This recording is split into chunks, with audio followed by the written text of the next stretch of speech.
2026 সালের বোর্ড পরীক্ষার জন্য ম্যাক্রো ইকোনমিক্স বা সমষ্টিগত অর্থনীতি নিয়ে কেমন চলছে প্রস্তুতি? আমি জানি সিলেবাসটা অনেকের কাছে বেশ বড় আর একটু কঠিন মনে হয়, তবে একদম চিন্তা করবেন না। আজকের এই আলোচনাতে আমরা দেখব কিভাবে স্মার্টলি পড়াশোনা করে এই সাবজেক্টে দারুণ নম্বর তোলা যায়। তো চলুন শুরু করা যাক। সবার মনে এই প্রশ্নটা প্রথমে আসে, তাই না? যে এতগুলো চ্যাপ্টার, এত কঠিন কঠিন কনসেপ্ট, কোনটা ছেড়ে কোনটা পড়ব? এই বিশাল সিলেবাস দেখে একটু ভয় লাগাটা কিন্তু খুবই স্বাভাবিক। কিন্তু আসল কথাটা কি জানেন? ভালো রেজাল্ট করার জন্য কিন্তু সবটা মুখস্থ করার কোনো দরকারই নেই। আসল খেলাটা হলো মূল কনসেপ্টটা বোঝা আর একটা স্মার্ট স্ট্র্যাটেজি ফলো করা। আর আজকের এই বিশ্লেষণটি ঠিক সেই কাজেই সাহায্য করতে চলেছে। তো চলেন একদম গোড়া থেকে শুরু করি। আমাদের আলোচনার প্রথম আর সবচেয়ে গুরুত্বপূর্ণ পিলারটা হলো ব্যাংকিং সিস্টেম। ম্যাক্রো ইকোনমিক্স বুঝতে গেলে একটা দেশের অর্থনৈতিক ব্যবস্থা কিভাবে কাজ করে সেটা জানাটা সবার আগে দরকার। প্রথমেই আসি বাণিজ্যিক ব্যাংকের কথায়। খুব সহজ ভাষায় এগুলো হলো সেই ব্যাংক যেখানে আমরা টাকা জমা রাখি, আবার দরকার পড়লে লোন বা ঋণ নিই। বলা যেতে পারে এরাই কিন্তু অর্থনীতির মধ্যে টাকার প্রবাহ বা রক্ত সঞ্চালনের মূল কাজটা করে। বাণিজ্যিক ব্যাংকের কাজ কিন্তু অনেক, আমানত নেওয়া আর ঋণ দেওয়া, এই দুটো তো আমরা জানি। কিন্তু এদের সবচেয়ে ইন্টারেস্টিং কাজটা হলো ঋণ আমানত সৃজন বা ক্রেডিট ক্রিয়েশন। এই প্রক্রিয়ার মাধ্যমেই কিন্তু অর্থনীতিতে টাকার যোগান বা মানি সাপ্লাই বাড়ে। পরীক্ষার জন্য এই পার্থক্যটা কিন্তু ভীষণ জরুরি। দেখুন, কেন্দ্রীয় ব্যাংক হলো সব ব্যাংকের অভিভাবক, মানে ব্যাংকার্স ব্যাংক, যারা দেশের মুদ্রানীতি বা মনিটারি পলিসি কন্ট্রোল করে। অন্যদিকে বাণিজ্যিক ব্যাংকগুলো সরাসরি সাধারণ মানুষের সাথে লেনদেন করে, মানে একজন হলো রেফারি আর অন্যজন খেলোয়াড়। ব্যাংক কিভাবে টাকা তৈরি করে ভাবছেন? নোট ছাপিয়ে? না, আসলে তা নয়। প্রক্রিয়াটা বেশ মজার। ধরুন কেউ ব্যাংকে টাকা জমা রাখল। ব্যাংক তার একটা ছোট অংশ নিজের কাছে রেখে বাকি টাকাটা অন্য কাউকে ঋণ দিয়ে দেয়। সেই ঋণের টাকাটা আবার ঘুরে অন্য কোনো ব্যাংকে জমা পড়ে, আর এই চক্রটা চলতেই থাকে। এভাবেই 100 টাকার প্রাথমিক জমা থেকে অর্থনীতিতে কয়েক গুণ বেশি টাকা তৈরি হয়ে যায়। রেপো রেট হলো কেন্দ্রীয় ব্যাংকের হাতে থাকা একটা খুব পাওয়ারফুল টুল। যখন বাণিজ্যিক ব্যাংকগুলোর টাকার প্রয়োজন হয়, তারা কেন্দ্রীয় ব্যাংক থেকে এই নির্দিষ্ট সুদের হারে ঋণ নেয়। এখন কেন্দ্রীয় ব্যাংক যদি এই রেট বাড়িয়ে দেয়, তাহলে লোন নেওয়াটা কঠিন হয়ে যায়, আর কমালে সহজ। এভাবেই পুরো অর্থনীতিতে টাকার যোগান নিয়ন্ত্রণ করা হয়। আর রিভার্স রেপো রেট হলো ঠিক তার উল্টোটা।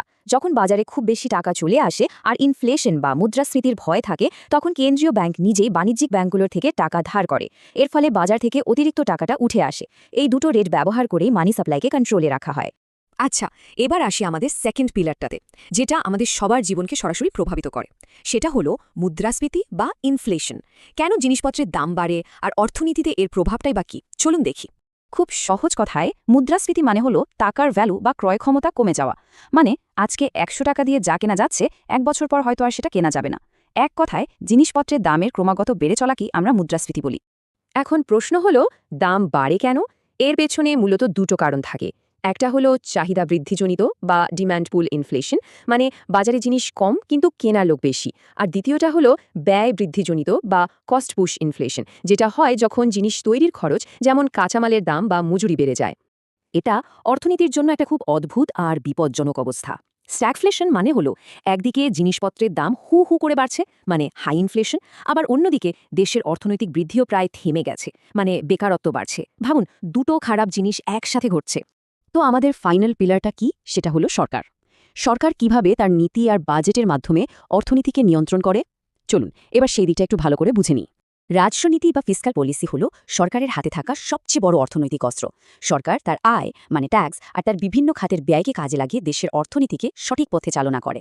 যেমন মুদ্রাস্ফীতি কমানো বা দেশের গ্রোথ বাড়ানো। সরকারের আয়ের মূল উৎসই হলো ট্যাক্স বা কর। প্রত্যক্ষ কর বা ডাইরেক্ট ট্যাক্স হলো যেটা সরাসরি কোনো ব্যক্তির আয় বা সম্পত্তির ওপর বসে, যেমন ইনকাম ট্যাক্স।